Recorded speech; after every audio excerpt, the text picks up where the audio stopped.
CBSE 2025 में आया most important question जो कि आपसे कहता है Raina is 1.5 metre tall at an instant his shadow is 1.8 metre long. यानी कि रैना नाम का बच्चा है जिसकी बेटा हाइट कितनी है 1.5 मीटर है, जिसकी शैडो की लेंथ बेटा कितनी बनती है 1.8 मीटर बनती है। जैसे कि आप लोगों को मालूम है बेटा, जब भी आप कहीं स्ट्रेट खड़े होते हो तो आपकी जो शैडो बेटा वो कहां पर बनती है, जमीन पर बनती है। उसी प्रकार से बेटा इस रैना बच्चे की भी जमीन शैडो जो बेटा कहां पर बनेगी, जमीन पे बनेगी।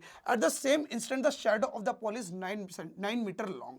बेटा शैडो की लेंथ भी कितनी होगी आपकी 9 मीटर लॉन्ग होगी। तो आपको बेटा क्या बतानी है, इस पोल की हाइट बतानी है। सबसे पहले बेटा एक बात का ध्यान दो, यहाँ पे क्या बोला गया है eight the same instant.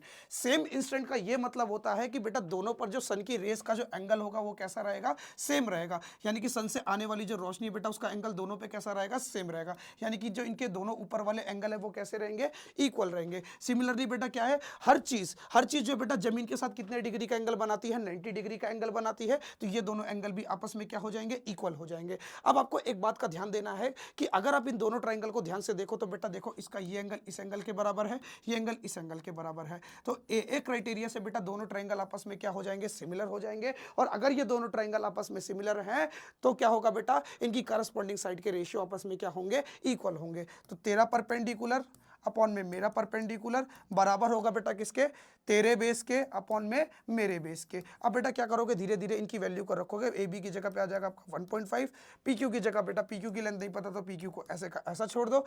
B C की लेंथ हो गई बेटा 1.8 मीटर और क्यू आर की लेंथ हो गई आपकी 9। अब बेटा क्या करोगे, पी क्यू की वैल्यू को निकालोगे। पी क्यू की वैल्यू को निकालने के लिए सबसे पहले पी क्यू को ऊपर करना पड़ेगा, बाकी सबको एक तरफ करना पड़ेगा। 9 यहाँ पे डिवाइड में इक्वल टू किधर आएगा तो मल्टीप्लाई में हो जाएगा।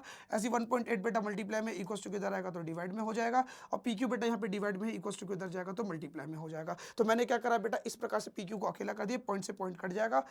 9 एकम 9, 9 दूनी 18, यानी कि 15/2। यानी कि बेटा अगर आप 15 को 2 से डिवाइड करोगे तो आपको मिलेगा 7.5 मीटर, जो कि आपका ऑप्शन नंबर बी है। ऑप्शन नंबर बी जो है आपका राइट ऑप्शन हो जाएगा।